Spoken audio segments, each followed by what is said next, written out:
YouTube channel ਅਮਰਤ tech ਵਿੱਚ ਤੁਹਾਡਾ ਬਹੁਤ-ਬਹੁਤ ਸਵਾਗਤ ਹੈ ਜੀ। ਮੇਰੇ ਇੱਕ ਦੋਸਤ ਨੇ ਮੈਨੂੰ ਇੱਕ WhatsApp ਮੈਸੇਜ ਕੀਤਾ ਸੀ ਕਿ ਮੇਰੇ ਕੋਲ PC ਜਾਂ ਲੈਪਟਾਪ ਨਹੀਂ ਹੈ ਅਤੇ ਮੈਂ ਟਾਈਪਿੰਗ ਸਿੱਖਣਾ ਚਾਹੁੰਦਾ ਹਾਂ। ਕਿ ਮੋਬਾਈਲ ਉੱਪਰ ਟਾਈਪਿੰਗ ਨੂੰ ਸਿੱਖਿਆ ਜਾ ਸਕਦਾ ਹੈ? ਤਾਂ ਦੋਸਤੋ ਜਵਾਬ ਹੈ ਬਿਲਕੁਲ ਸਿੱਖ ਸਕਦੇ ਹੋ। ਮੈਨੂੰ ਲੱਗਿਆ ਕਿ ਦੋਸਤੋ ਇਸ ਤਰ੍ਹਾਂ ਦੇ ਹੋਰਨਾਂ ਦੋਸਤਾਂ ਦੇ ਵੀ ਸਵਾਲ ਹੋ ਸਕਦੇ ਨੇ। ਅੱਜ ਦੀ ਇਸ ਵੀਡੀਓ ਵਿੱਚ ਅਸੀਂ ਦੱਸਾਂਗੇ ਹੀ ਨਹੀਂ ਬਲਕਿ ਪ੍ਰੈਕਟੀਕਲੀ ਕਰਕੇ ਵੀ ਦਿਖਾਵਾਂਗੇ ਕਿ ਕੰਪਿਊਟਰ ਕੀਬੋਰਡ ਦੀ ਮੋਬਾਈਲ ਫ਼ੋਨ ਉੱਪਰ ਟਾਈਪਿੰਗ ਕਿਵੇਂ ਕੀਤੀ ਜਾ ਸਕਦੀ ਹੈ। ਕਿਉਂਕਿ ਹਰ ਵਿਅਕਤੀ ਕੋਲ PC ਜਾਂ ਲੈਪਟਾਪ ਨਹੀਂ ਹੁੰਦਾ, ਪਰ ਸਮਾਰਟ ਮੋਬਾਈਲ ਫ਼ੋਨ ਜ਼ਰੂਰ ਹੁੰਦਾ ਹੈ। ਅਗਰ ਇਸ ਤਰ੍ਹਾਂ ਦਾ ਤੁਹਾਡਾ ਕੋਈ ਵੀ ਸਵਾਲ ਹੁੰਦਾ ਹੈ ਤਾਂ ਵੀਡੀਓ ਦੇ ਹੇਠਾਂ ਕਮੈਂਟ ਸੈਕਸ਼ਨ ਦੇ ਵਿੱਚ ਤੁਸੀਂ ਕਮੈਂਟ ਕਰ ਸਕਦੇ ਹੋ। ਅਸੀਂ ਤੁਹਾਨੂੰ ਕੋਈ ਬਣਦਾ ਜਵਾਬ ਦੇਵਾਂਗੇ ਵੀਡੀਓ ਦੇ ਰੂਪ ਵਿੱਚ, ਕੋਈ ਨਾ ਕੋਈ ਹੱਲ ਤੁਹਾਨੂੰ ਦੱਸਾਂਗੇ ਜੀ। ਤਾਂ ਜ਼ਿਆਦਾ ਸਮਾਂ ਨਾ ਲੈਂਦੇ ਹੋਏ ਮੈਂ ਵੀਡੀਓ ਨੂੰ ਸ਼ੁਰੂ ਕਰਦਾ ਹਾਂ।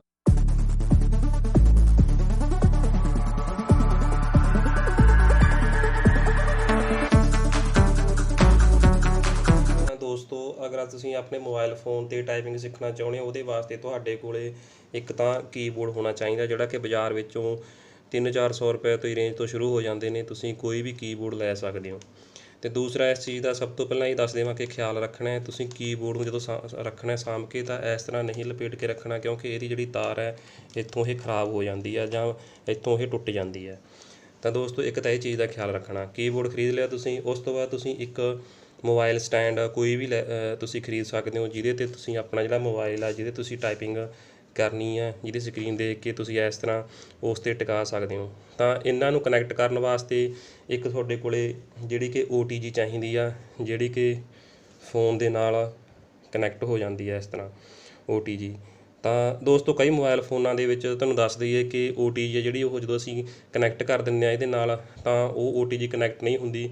ਕਿਉਂਕਿ ਕਈ ਮੋਬਾਈਲ ਫ਼ੋਨ ਇੱਦਾਂ ਦੇ ਹੁੰਦੇ ਜਿਨ੍ਹਾਂ ਵਿੱਚ OTG ਦੀ ਆਪਸ਼ਨ ਹੁੰਦੀ ਆ। ਜਿਵੇਂ ਹੁਣ ਮੇਰਾ ਇਹ ਸੈਮਸੰਗ ਦਾ ਫ਼ੋਨ ਹੈ, ਇਹਦੇ ਵਿੱਚ OTG ਜਦੋਂ ਲਗਾ ਦਿੰਦੇ ਹਾਂ ਤਾਂ OTG ਨੂੰ ਇਹ ਆਪਣੇ ਆਪ ਹੀ ਸਪੋਰਟ ਕਰ ਲੈਂਦਾ ਹੈ। ਅਤੇ ਕਈ ਮੋਬਾਈਲ ਫ਼ੋਨਾਂ ਦੇ ਵਿੱਚ ਸੈਟਿੰਗ ਵਿੱਚ ਜਾ ਕੇ OTG ਦੀ ਆਪਸ਼ਨ ਨੂੰ ਔਨ ਕਰਨਾ ਹੁੰਦਾ ਹੈ।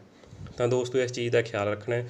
ਅਤੇ ਫਿਰ ਉਸ ਤੋਂ ਬਾਅਦ ਅਸੀਂ ਜਿਹੜਾ USB ਵਾਲਾ ਕੀਬੋਰਡ ਹੈ, ਇਹਨੂੰ ਅਸੀਂ ਇਹਦੇ ਨਾਲ ਕਨੈਕਟ ਕਰ ਲੈਂਦੇ ਹਾਂ। ਇਸ ਤਰ੍ਹਾਂ ਕਨੈਕਟ ਕਰਕੇ ਅਸੀਂ ਇਸ ਤਰ੍ਹਾਂ ਇਸ ਨੂੰ ਸਟੈਂਡ 'ਤੇ ਰੱਖ ਲੈਣਾ ਹੈ। ਤਾਂ ਫਿਰ ਇੱਕ ਐਪਲੀਕੇਸ਼ਨ ਡਾਊਨਲੋਡ ਕਰਨੀ ਆ ਤੁਸੀਂ, ਜਿਹਦਾ ਨਾਂ ਕਲਰ ਨੋਟ ਹੈ। ਕਿਉਂਕਿ ਮੈਂ ਕਿਸੇ ਦੀ ਮਸ਼ਹੂਰੀ ਨਹੀਂ ਕਰ ਰਿਹਾ, ਕਿਉਂਕਿ ਮੈਨੂੰ ਉਹ ਐਪਲੀਕੇਸ਼ਨ ਜਿਹੜੀ ਵਧੀਆ ਲੱਗੀ, ਜਿਹਦੇ ਵਿੱਚ ਅਸੀਂ ਜਿਹੜਾ ਕਿ ਅਸੀਂ ਆਪਣੀ ਜਿਹੜੀ ਟਾਈਪਿੰਗ ਕਰ ਸਕਦੇ ਹਾਂ। ਕਿਉਂਕਿ ਟਾਈਪਿੰਗ ਕਰਨ ਵਾਸਤੇ ਕੋਈ ਨਾ ਕੋਈ ਐਪਲੀਕੇਸ਼ਨ ਤਾਂ ਆਪਾਂ ਨੂੰ ਚਾਹੀਦੀ ਆ ਮੋਬਾਈਲ ਫ਼ੋਨ ਦੇ ਵਿੱਚ। ਅਤੇ ਇਸ ਤੋਂ ਬਾਅਦ ਇੱਕ ਚੀਜ਼ ਹੋਰ ਤੁਹਾਨੂੰ ਦੱਸ ਦਈਏ, ਇੱਕ ਸਾਡੇ ਕੋਲ ਕੋਈ ਪੈਰਾ ਲਿਖਿਆ ਹੋਇਆ ਜਾਂ ਕੋਈ ਸਾਡੇ ਕੋਲ ਨਿਊਜ਼ ਪੇਪਰ ਇੰਗਲਿਸ਼ ਦਾ ਜਾਂ ਇੰਗਲਿਸ਼ ਦੀ ਕੋਈ ਬੁੱਕ ਹੋਣੀ ਚਾਹੀਦੀ ਆ, ਜਿਸ ਤੋਂ ਅਸੀਂ ਦੇਖ ਕੇ ਟਾਈਪ ਕਰ ਸਕਦੇ ਹਾਂ। ਤਾਂ ਦੋਸਤੋ, ਐਪਲੀਕੇਸ਼ਨ ਵੀ ਤੁਹਾਨੂੰ ਦੱਸ ਦਿੰਦੇ ਹਾਂ ਕਿ ਕਿਹੜੀ ਐਪਲੀਕੇਸ਼ਨ ਆ ਜਿਹੜੀ ਤੁਸੀਂ ਆਪਣੇ ਮੋਬਾਈਲ ਫ਼ੋਨ ਦੇ ਵਿੱਚ ਇੰਸਟਾਲ ਕਰਨੀ ਹੈ।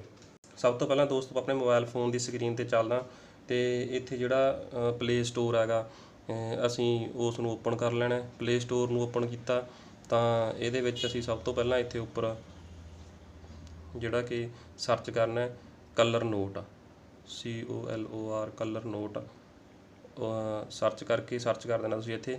ਤਾਂ ਇਸ ਤਰ੍ਹਾਂ ਦੀ ਐਪਲੀਕੇਸ਼ਨ ਜਿਹੜਾ ਤੁਹਾਨੂੰ ਦਿਖਾਈ ਦੇਵੇਗੀ ਦੋਸਤੋ। ਕਿਉਂਕਿ ਇਹ ਐਪਲੀਕੇਸ਼ਨ ਮੈਂ ਪਹਿਲਾਂ ਡਾਊਨਲੋਡ ਕਰ ਰੱਖੀ ਹੈ, ਇਸ ਕਰਕੇ ਮੈਂ ਦੁਬਾਰਾ ਤੋਂ ਡਾਊਨਲੋਡ ਨਹੀਂ ਕਰਾਂਗਾ। ਤੁਸੀਂ ਇਸ ਨੂੰ ਡਾਊਨਲੋਡ ਕਰ ਲੈਣਾ ਹੈ। ਤਾਂ ਅਸੀਂ ਇਸ ਨੂੰ ਓਪਨ ਕਰ ਲੈਣਾ। ਇੱਥੋਂ ਓਪਨ ਕਰਨ ਤੋਂ ਬਾਅਦ ਇੱਥੇ ਨੀਚੇ ਇੱਕ ਪਲੱਸ ਦਾ ਆਪਸ਼ਨ ਦਿੱਤੀ ਹੋਈ ਆ, ਅਸੀਂ ਇਸ 'ਤੇ ਕਲਿੱਕ ਕਰ ਲੈਣਾ ਪਲੱਸ ਦੇ ਉੱਪਰ। ਅਤੇ ਉਸ ਤੋਂ ਬਾਅਦ ਇੱਥੇ ਟੈਕਸਟ ਦੀ ਆਪਸ਼ਨ ਦਿੱਤੀ ਆ ਉੱਪਰ, ਅਸੀਂ ਟੈਕਸਟ ਟਾਈਪ ਕਰਨਾ, ਇਸ ਕਰਕੇ ਖੋਲ੍ਹ ਲਵਾਂਗੇ। ਇਹ ਜਿਹੜੀ ਸਾਡੀ ਐਪਲੀਕੇਸ਼ਨ ਆ ਉਹ ਖੁੱਲ੍ਹ ਗਈ ਆ। ਤਾਂ ਅਸੀਂ ਕੀ ਕਰਨਾ, ਫ਼ੋਨ ਨੂੰ ਰੋਟੇਟ ਕਰਨਾ ਹੈ। ਰੋਟੇਸ਼ਨ ਕਰਨ ਵਾਸਤੇ ਫ਼ੋਨ ਨੂੰ ਅਸੀਂ ਇੱਥੇ ਆਪਣੇ ਫ਼ੋਨ ਦੇ ਵਿੱਚ ਜਿੱਥੇ ਪੋਰਟਰੇਟ ਲਿਖਿਆ ਹੋਇਆ ਉੱਪਰ, ਇੱਥੇ ਅਸੀਂ ਇਸ ਨੂੰ ਕਲਿੱਕ ਕਰਕੇ ਰੋਟੇਸ਼ਨ ਵਾਲੀ ਆਪਸ਼ਨ ਔਨ ਕਰ ਦੇਣੀ ਹੈ। ਉਸ ਤੋਂ ਬਾਅਦ ਜਦੋਂ ਅਸੀਂ ਇਸ ਨੂੰ ਇਸ ਤਰ੍ਹਾਂ ਫ਼ੋਨ ਨੂੰ ਰੋਟੇਟ ਕਰਾਂਗੇ ਤਾਂ ਜਿਹੜਾ ਸਾਡਾ ਉਹ ਲਿਖਣ ਵਾਸਤੇ ਉਹ ਰੋਟੇਟ ਹੋ ਜਾਏਗਾ ਇਸ ਤਰ੍ਹਾਂ। ਤਾਂ ਅਸੀਂ ਇਸ ਨੂੰ ਆਪਣਾ ਜਿਹੜਾ ਕਿ ਮੋਬਾਈਲ ਦਾ ਸਟੈਂਡ ਹੈ ਉਹਦੇ ਉੱਪਰ ਰੱਖ ਲੈਣਾ ਇਸ ਤਰ੍ਹਾਂ, ਅਤੇ ਨਾਲ ਜਿਹੜੀ OTG ਆ ਉਹ ਕਨੈਕਟ ਕਰ ਲੈਣੀ ਹੈ ਇਸ ਤਰ੍ਹਾਂ। ਅਤੇ ਅਸੀਂ ਜਿਹੜਾ ਸਾਡਾ ਪੇਪਰ ਹੈ ਉਹ ਸਾਡੇ ਸਾਹਮਣੇ ਰੱਖਿਆ ਹੋਇਆ ਇਸ ਤਰ੍ਹਾਂ ਪੇਪਰ, ਅਸੀਂ ਇਹਨੂੰ ਦੇਖ ਕੇ ਟਾਈਪ ਕਰਨਾ ਹੈ। ਕਿਸ ਤਰ੍ਹਾਂ ਦੇਖੋ, ਮੈਂ ਟਾਈਪ ਕਰ ਰਿਹਾ। ਅਗਰ ਤੁਸੀਂ ਟਾਈਪਿੰਗ ਨਹੀਂ ਜਾਣਦੇ, ਪ੍ਰੈਕਟਿਸ ਕਰ ਰਹੇ ਹੋ, ਤਾਂ ਤੁਸੀਂ ਪਿਛਲੀਆਂ ਵੀਡੀਓ ਦੇਖ ਕੇ ਅੱਖਰਾਂ ਨੂੰ ਪਾਉਣਾ ਸਿੱਖ ਸਕਦੇ ਹੋ। ਜਦੋਂ ਤੁਹਾਡੇ ਉਹ ਅੱਖਰ ਤੁਹਾਨੂੰ ਯਾਦ ਹੋ ਗਏ, ਸ਼ਬਦ ਤੁਹਾਨੂੰ ਯਾਦ ਹੋ ਗਏ, ਉਸ ਤੋਂ ਬਾਅਦ ਤੁਸੀਂ ਇਸ ਤਰ੍ਹਾਂ ਟਾਈਪਿੰਗ ਕਰਨੀ ਹੈ। ਇਸ ਤਰ੍ਹਾਂ ਤੁਸੀਂ ਟਾਈਪ ਕਰ ਸਕਦੇ ਹੋ, ਜਿਵੇਂ ਮੈਂ ਇੱਥੇ ਟਾਈਪ ਕਰ ਰਿਹਾ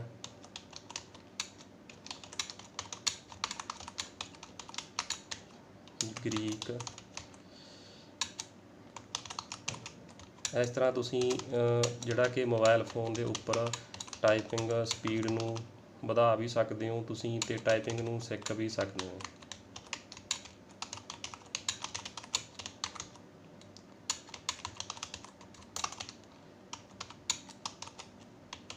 ਮੈਂ ਤੁਹਾਨੂੰ ਇੱਥੇ ਇੱਕ ਪੈਰਾ ਜਿਹੜਾ ਕਿ ਟਾਈਪ ਕਰਕੇ ਦਿਖਾ ਦਿੰਦਾ ਕਿ ਤੁਸੀਂ ਕਿਸ ਤਰ੍ਹਾਂ ਤੁਸੀਂ ਆਪਣੇ ਮੋਬਾਈਲ ਫੋਨ ਉੱਪਰ ਵੀ ਜਿਹੜਾ ਕਿ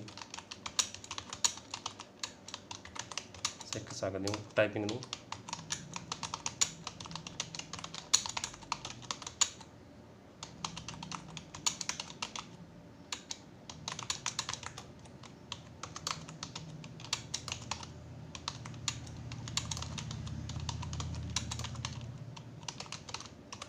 ਇਸ ਤਰ੍ਹਾਂ ਦੋਸਤੋ ਤੁਹਾਨੂੰ ਦੱਸ ਦਿੱਤਾ ਕਿ ਤੁਸੀਂ ਪੈਰੇ ਨੂੰ ਤੁਸੀਂ ਜਿਹੜਾ ਕਿ ਉਹ ਟਾਈਪ ਕਰ ਸਕਦੇ ਹੋ।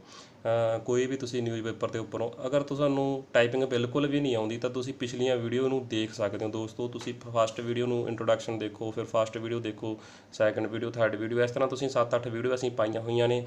ਉਹਨਾਂ ਨੂੰ ਦੇਖ ਕੇ ਤੁਸੀਂ ਆਪਣੇ ਹੱਥਾਂ ਦੀ ਜਿਹੜੀ ਮੂਵਮੈਂਟ ਆ ਕਿਸ ਤਰ੍ਹਾਂ ਕਰਨੀ ਹੈ ਤੇ ਕਿਹੜੀ ਫਿੰਗਰ ਕਿਹੜੇ ਬਟਨ 'ਤੇ ਜਾਵੇਗੀ ਤੇ ਕਿਵੇਂ ਕੀਬੋਰਡ 'ਤੇ ਹੱਥ ਰੱਖਣਾ ਹੈ ਦੋਸਤੋ, ਉਹਨਾਂ ਵੀਡੀਓ ਨੂੰ ਦੇਖ ਕੇ ਤੁਸੀਂ ਆਪਣੇ ਹੱਥਾਂ ਦੀ ਜਿਹੜੀ ਮੂਵਮੈਂਟ ਆ ਉਹ ਤੁਸੀਂ ਕਿਸ ਤਰ੍ਹਾਂ ਕਰਨੀ ਆ ਉਹ ਤੁਸੀਂ ਦੇਖ ਸਕਦੇ ਹੋ। ਤਾਂ ਦੋਸਤੋ ਇਸ ਤਰ੍ਹਾਂ ਤੁਸੀਂ ਆਪਣਾ ਜਿਹੜਾ ਮੋਬਾਈਲ ਫੋਨ ਆ ਉਹਦੇ ਉੱਤੇ ਜਿਹੜੀ ਟਾਈਪਿੰਗ ਕਰਨੀ ਸਿੱਖ ਸਕਦੇ ਹੋ। ਅਗਰ ਤੁਹਾਡੇ ਕੋਲੇ ਲੈਪਟਾਪ ਹੈ ਨਹੀਂ, ਤੁਹਾਡੇ ਕੋਲੇ PC ਹੈ ਨਹੀਂ, ਪਰਸਨਲ ਕੰਪਿਊਟਰ ਹੈ ਨਹੀਂ ਤੁਹਾਡੇ ਕੋਲੇ, ਤਾਂ ਇਹ ਸਭ ਤੋਂ ਸੌਖਾ ਤਰੀਕਾ ਦੋਸਤੋ, ਕਿਉਂਕਿ 400-500 ਰੁਪਏ ਲਾ ਕੇ ਤੁਸੀਂ ਵਧੀਆ ਕੀਬੋਰਡ ਖਰੀਦ ਸਕਦੇ ਹੋ। ਕਿਉਂਕਿ 200-250 ਦੀ ਰੇਂਜ ਤੋਂ ਜਿਹੜੇ ਕੀਬੋਰਡ ਨੇ ਉਹ ਸ਼ੁਰੂ ਹੋ ਜਾਂਦੇ ਨੇ। ਤੁਸੀਂ ਸਸਤਾ ਕੀਬੋਰਡ ਵੀ ਲਾ ਸਕਦੇ ਹੋ। ਤਾਂ ਇੱਕ OTG ਦੀ ਲੋੜ ਪਏਗੀ ਤੁਹਾਨੂੰ ਦੱਸਿਆ, ਇੱਕ ਮੋਬਾਈਲ ਸਟੈਂਡ ਦੀ ਲੋੜ ਪਏਗੀ ਅਤੇ ਇੱਕ ਤੁਹਾਡੇ ਕੋਲੇ ਮਟੀਰੀਅਲ ਚਾਹੀਦਾ ਜਿੱਥੋਂ ਤੁਸੀਂ ਦੇਖ ਕੇ ਟਾਈਪ ਕਰ ਸਕਦੇ ਹੋ। ਤਾਂ ਦੋਸਤੋ ਅਗਰ ਇਹ ਵੀਡੀਓ ਵਧੀਆ ਲੱਗੀ ਲਾਈਕ ਅਤੇ ਕਮੈਂਟ ਜ਼ਰੂਰ ਕਰਿਓ। Thank you to watching my video.